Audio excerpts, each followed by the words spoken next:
At a crowded railway station, hidden among the noise of rushing trains and hurried footsteps, sat a man forgotten by the world. Day after day, he stretched out his weary hands, waiting for coins that barely kept him alive. To most people, he was just another beggar, faceless, nameless, lost in the shadows of the city. But one encounter would change everything.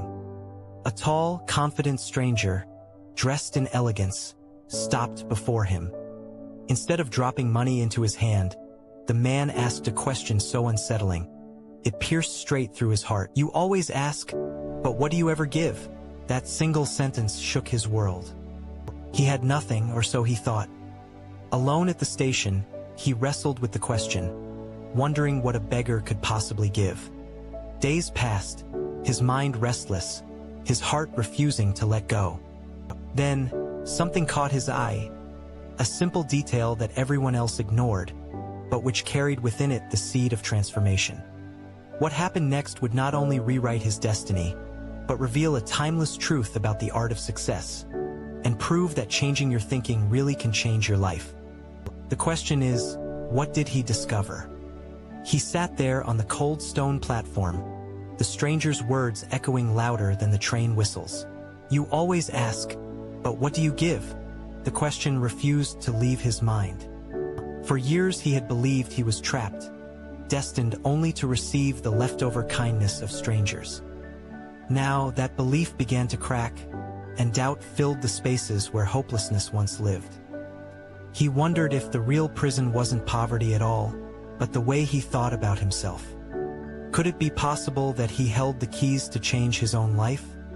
Day after day, he watched people rush by. Some offered him coins without even meeting his eyes. Others walked past as if he didn't exist. For the first time, he began to notice not just their actions, but their reasons. People gave because they felt moved, connected, even if for a moment. But he never gave them anything in return, nothing memorable that could spark a bond. The man realized that if life truly worked by the rule of give and take, as the tall stranger had said, then perhaps he had been asking for blessings he had not earned. The thought made him restless.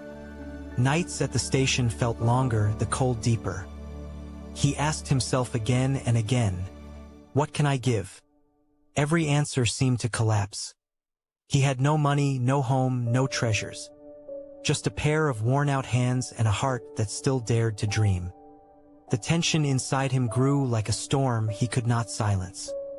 Was he doomed to remain the beggar everyone believed him to be? Or was there something hidden within his grasp? Something so simple, so easily overlooked, that it could change his entire destiny? On the third day, as the first light broke across the sky, his tired eyes landed on a patch of wildflowers growing just beyond the tracks. Tiny, radiant and free, they tilted their heads toward the sun as if proudly displaying their worth. Something inside him stirred. He leaned closer and whispered to himself, "Maybe this is it. Maybe this is what I can give." The idea thrilled him, but it also frightened him. Could a handful of flowers weigh as much as a coin in someone's heart? Could beauty be exchanged for generosity? He didn't know. He only knew that he had nothing to lose and perhaps everything to gain. His fingers trembled as he reached toward the blossoms, ready to test a possibility that might seem foolish to others, but could become his only chance at rewriting his fate. And as he plucked that first flower, he had no idea how soon the entire station, perhaps even the world, would begin to see him differently. With the flowers in his hand, he stepped toward the approaching train. His heart pounded louder than the engine. Passengers leaned out of windows, coins ready as usual, expecting the same outstretched palm. But this time was different. For every coin dropped, he gently placed a flower in their hand. Some passengers smiled in surprise, holding the small gift to their chest. Others whispered among themselves, puzzled by the gesture. By the time the train pulled away, the beggar felt something stirring, something almost forgotten: dignity. Yet uncertainty still clung to him. Would people value a poor man's flower, or see it as nothing more than a weed plucked from the dirt? The first day brought a mix of reactions. Some gave generously, grateful for the little token. Others laughed, tossing the flower aside as if mocking his attempt to change. The sting of rejection was sharp, but the glow of appreciation from a few kind souls was enough to keep him trying.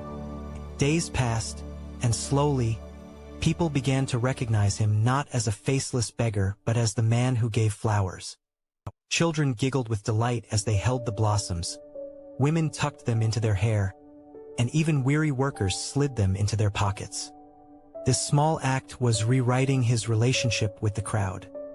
Yet deep inside, his greatest conflict remained unresolved. Was he truly becoming something more? Or was this just a different form of begging dressed in fragrance and color? Whispers spread on the platforms. Some admired his creativity, calling him a businessman in the making. Others criticized, saying he was still dependent on others. The beggar himself didn't yet know which voice to believe. And then, one fateful morning, the same tall stranger returned, his piercing eyes searching the man's soul. What would he see now? A beggar with flowers? Or a businessman still trapped at the station? The air at the station seemed heavier that morning. As the tall stranger stepped down from the train, the beggar's heart raced. This was the man who had unsettled his soul, the one who had planted the question that had haunted his nights. Now, with flowers in hand, the beggar walked toward him, torn between pride and fear.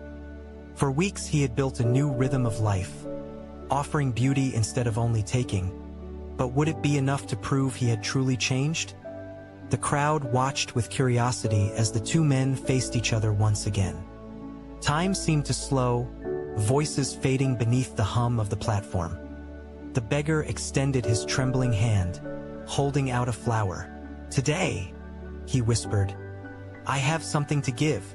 His voice shook, but his words carried a depth he had never known before.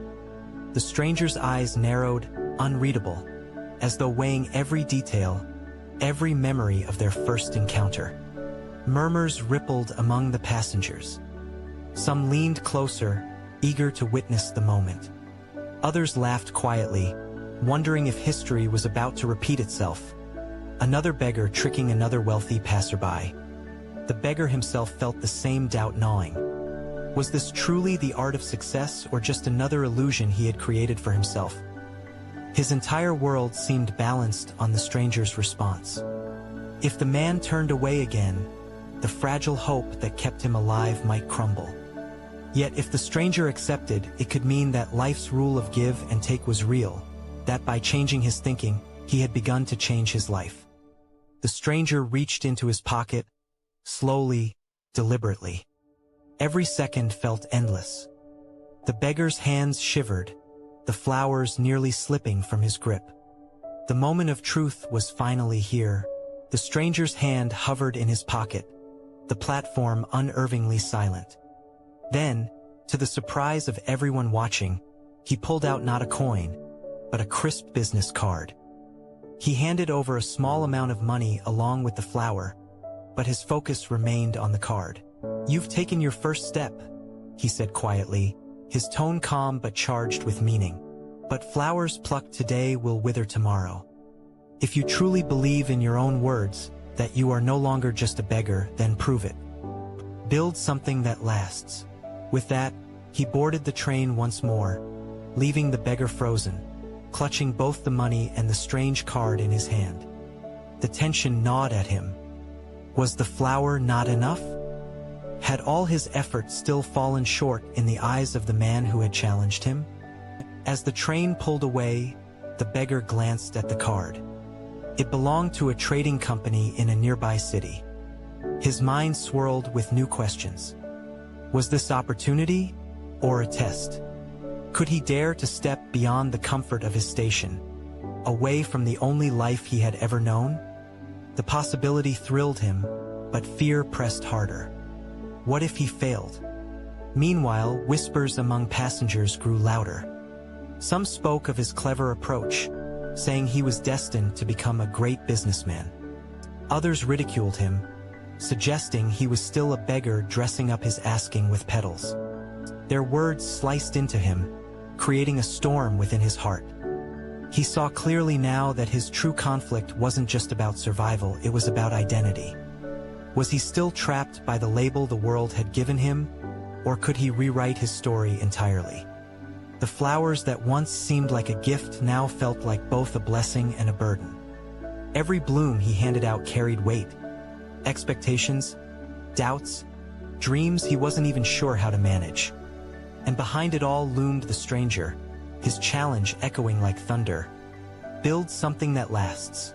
As dusk settled over the station, the beggar sat staring at that business card, knowing life was forcing him to make a choice. The stakes were no longer about a single day's coins.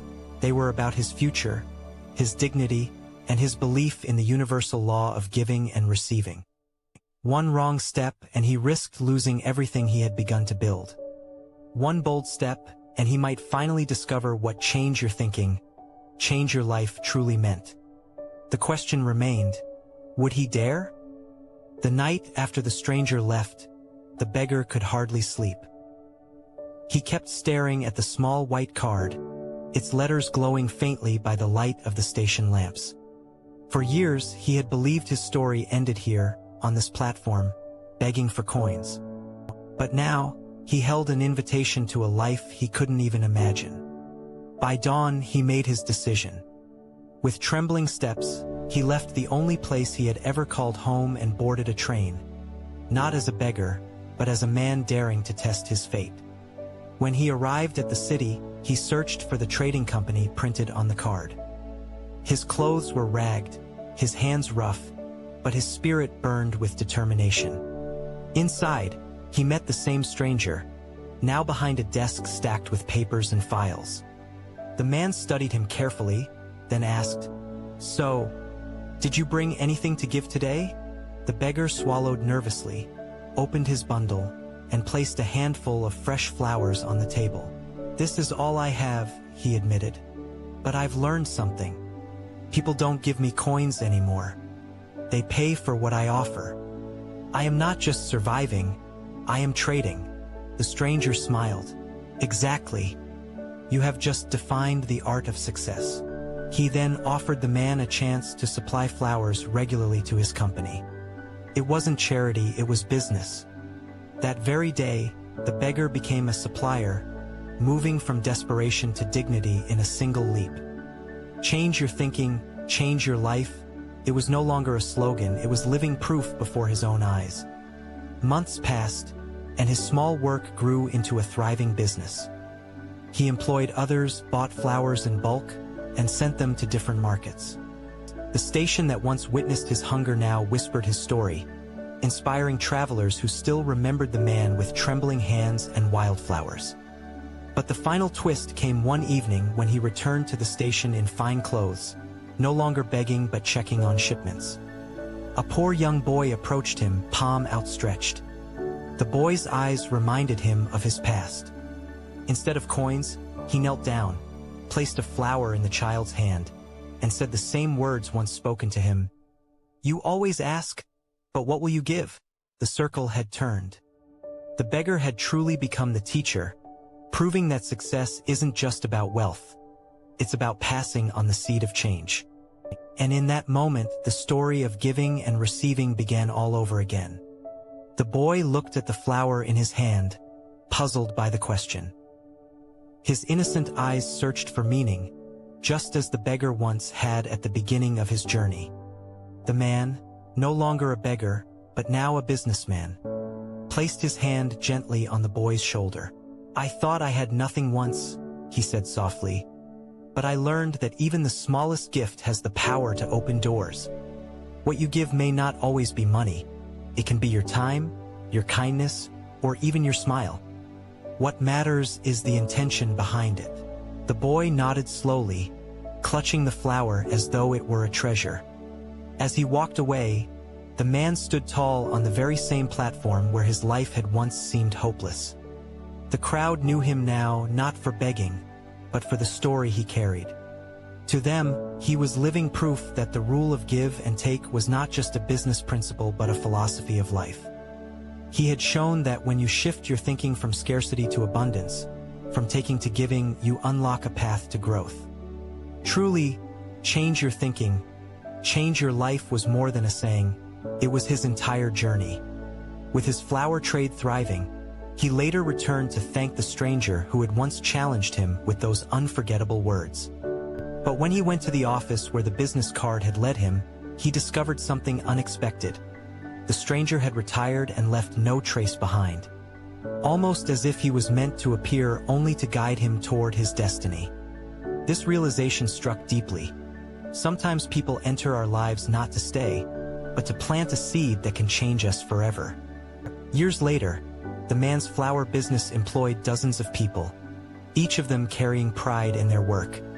Many of those workers came from the streets, just as he once had. To them, he passed on the same lesson.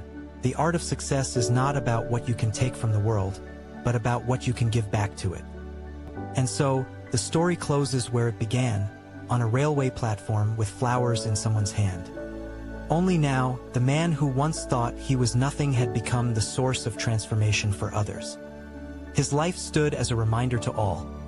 No dream is too distant, no life too broken, when you dare to believe that real success begins with changing your thoughts, and in turn, changing your life.